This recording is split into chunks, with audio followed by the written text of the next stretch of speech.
So when I was on tour with Pierre, one of the artists that he tours that signed to him, me and him were talking, and so I asked him like, "Who's your favorite rapper?"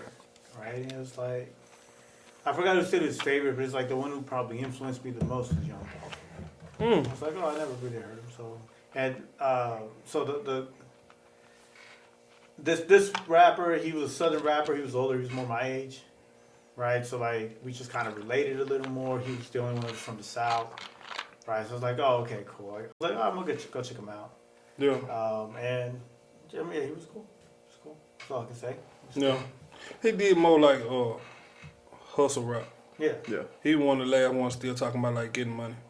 Yeah, Like, and so I find guess a what way this to- guy did, he was more that. Oh, okay, yeah. So that makes sense because Dolph was like in a time where it was like a bunch of drill. You Yeah, know like what I mean? he doesn't like this guy doesn't seem to fit the Pierre camp as good, right?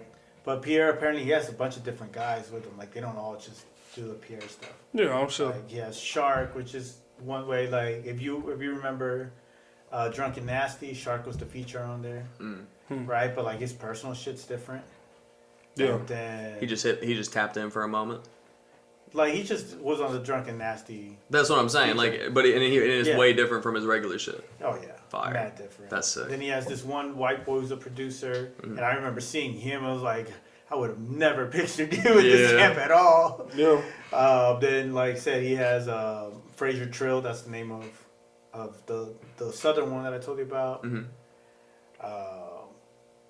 The one that song that we Don't always walk up on me, I'm Just jelly all or black. something like Yeah, that. jelly. I'm dressed in black. That's crazy though because Pierre did have a sound that he gave to the industry, like with his stuff, and it was so crazy because when you started talking about him like that, I just noticed how much I had heard Pierre and not noticed.